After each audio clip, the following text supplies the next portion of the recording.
What's going on, guys? Welcome to my channel, and today I want to talk about Action Comics 1070, the all-in special. This is it's sort of like the all-in tag is sort of like an initiative that DC is taking.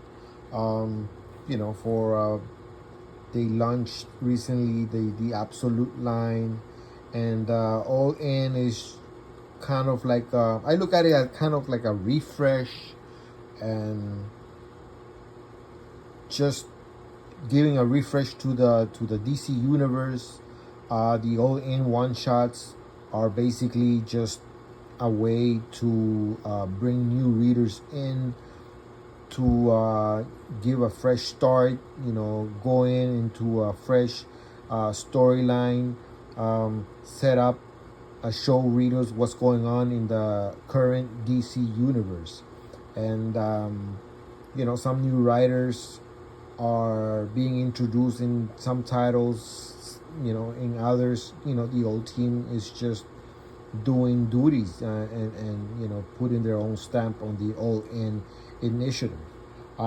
This one is by Mark Waid, Clayton Henry, and Matt Herms. That's the main team. Good cover, good.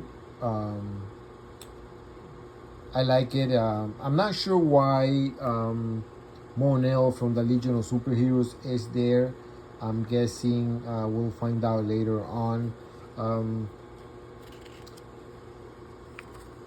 This one I was excited for because Mark Waid. I'm a big fan of Mark Waid. Mark Waid is he's a legend. As far as I'm concerned, he's a legendary DC Comics writer, responsible for stories like Kingdom Come, for Superman Birthright, for Justice League of America, Tower of Babel. He's a great writer, and I think he's also, every time he writes Superman, I like his take on Superman. He's always writing Superman the proper way, as far as I'm concerned. He writes Superman as a powerful, smart, resourceful, kind protector, and that's what Superman should be all about. Helping everybody. He doesn't discriminate, and Mark Waid does just that. And he has, through his writing in titles such as World's Finest, in titles such as JLA back in the day, Kingdom Come, which is basically a major Superman story. I believe that Superman is always in the right hands when Mark Waid is writing him. And Clayton Henry is the artist here. He's the penciler. I'm glad to see that Mark Waid gives Clayton Henry a lot to do in this story. I've seen Clayton Henry's art. It's not bad. It's just that he's always collaborating with the likes of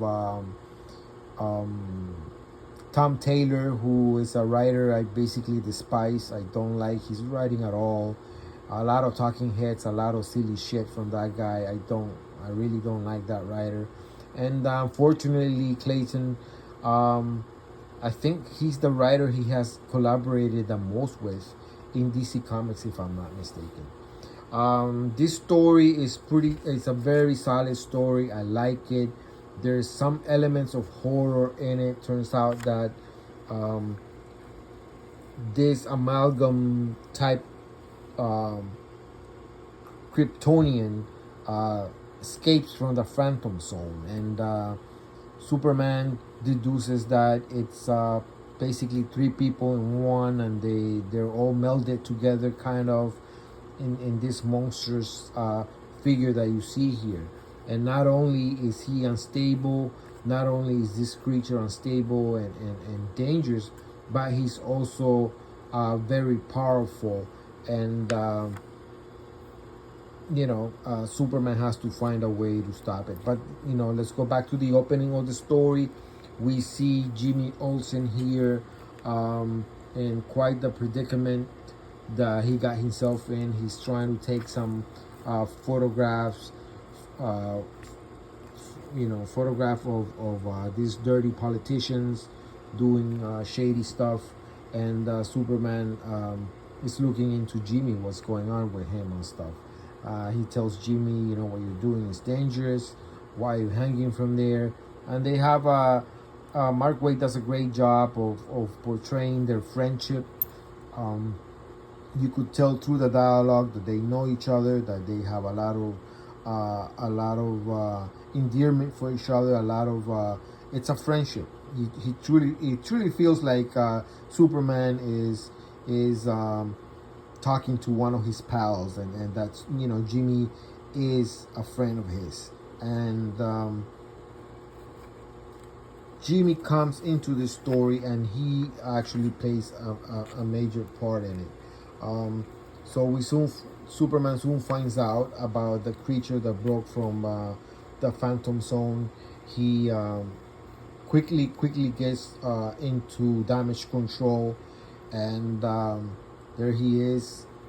He quickly deduces what the creature's all about.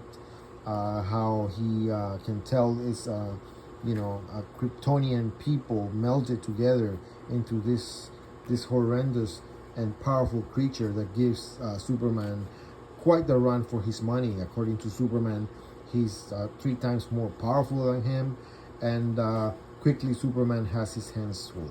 And Clayton Henry does a beautiful job with the action. Like I said, Mark Waid gives Clayton Henry an opportunity to flex his muscles here, to do more than talking heads. There's a lot of action in this story. There's a lot of ingenuity. Superman has to think on his feet in order to take control of this destructive creature. And it takes a little bit of help from Supergirl over here. She jumps into the action, helping her cousin.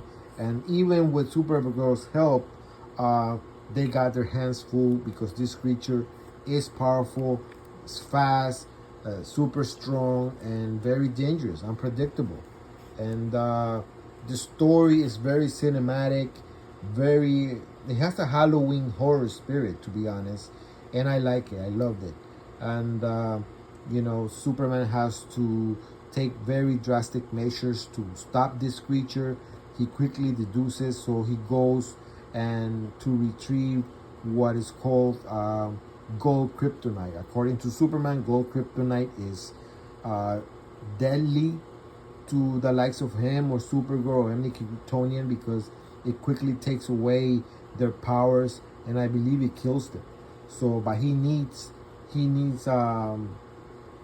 no, it doesn't kill them, but it does take away their powers. And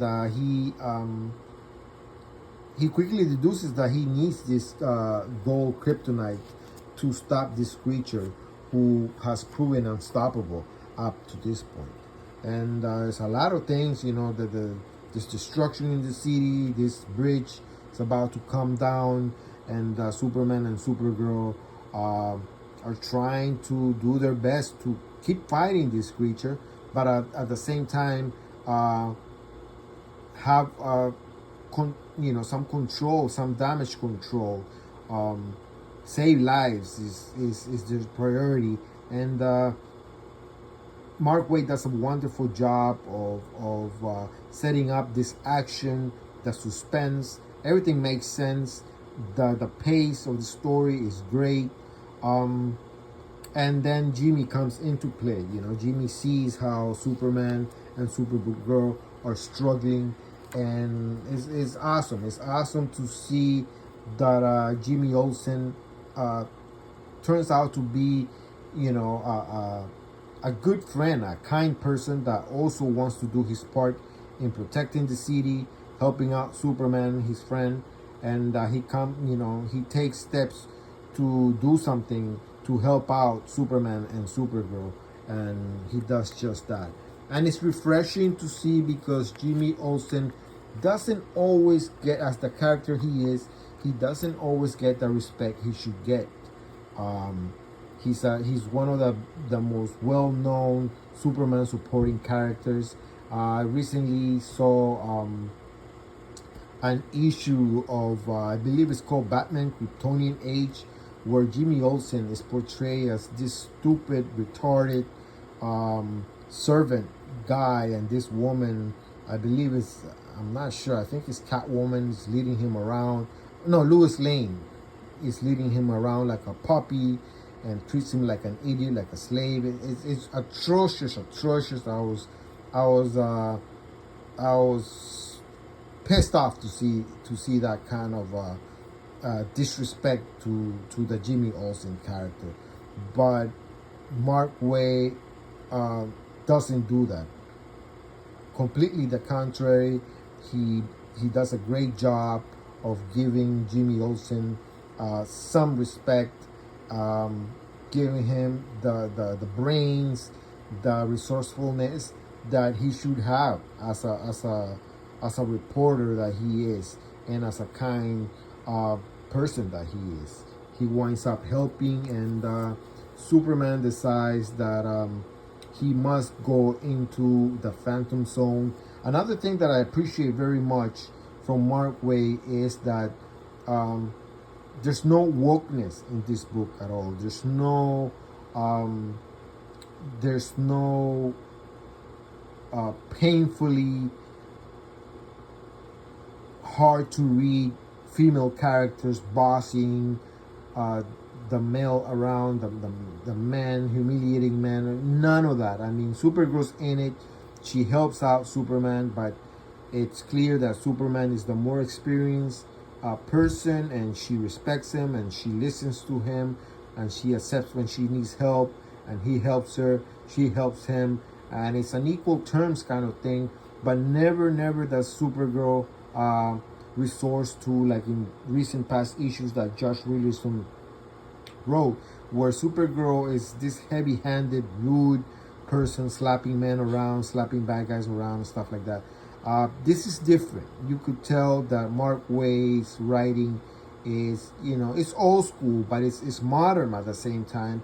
And he knows how to write female characters. The only nitpick that I have is that, and this is not the artist's fault, is Supergirl's current suit. It's atrocious.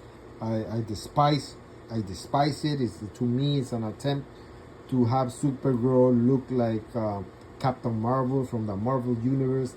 It's a cheap thing, and I'm tired of female characters in comic books currently. This trend of covering them up from head to toe, wearing, not showing any skin, or taking all their sex appeal away from them for the most part. But that's a nitpick, like I said. So Superman decides, and he tells everybody that he is the one. He has a plan, and that's what I like about this. That's what I like about this story. He has a plan. He's gonna execute it. He's trying to do good, despite the fact that he's hated in that dimension, in the Phantom Zone. It's gonna be risky, but he doesn't want anybody suffering. He's gonna try to make things better. Lois Lane, of course, expresses some concern. Look at Lois Lane. Why is Lois Lane dressed like that? I don't get it.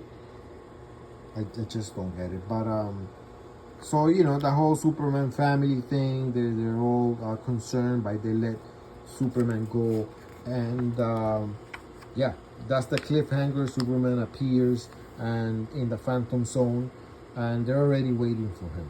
So we'll see what happens in the next issue. Very solid issue, to be honest. And there's a secondary story, a backup story.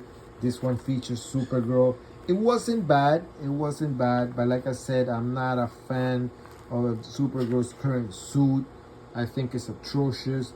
But this story is also setting up a story with Supergirl unrelated to what just happened in the initial story. I'm not a fan of these backup stories To be honest, when I buy Action Comics, I wanna see action. I wanna see Superman, 100% Superman. Not I don't care about Power Girl or Supergirl, and so I'm not gonna go over it. It's a solid story, and that's the team right here: Mariko Tamaki, Skylar Partridge. The art wasn't bad. It's something about with Supergirl going also into some sort of mission. It's kind of mysterious. A lot of sci-fi elements to it. It's not bad. It's not bad, but it's not my cup of tea as far as I can tell right now. Maybe in the next issue, this backup story will pick up more interest for me. I just don't think it's worth going over it with detail right now. Anyways, that's my breakdown and review of Superman in Action Comics number 1070. Very solid issue. Very glad to see Mark Waid in this comic book. Looking forward to what he does next, and looking forward for him to have a good run in Action Comics. This is part 1, and so far so good. A lot of action, a lot of drama, good stuff. Just what I like in comic books. I think Mark Waid knows what we fans like in comic books, what we expect from a Superman book, and the artist did a great job. Good stuff. Thank you guys for listening to me. Give me likes or dislikes. Let me know in some comments. What do you think of this issue if you have it? Thank you. Peace.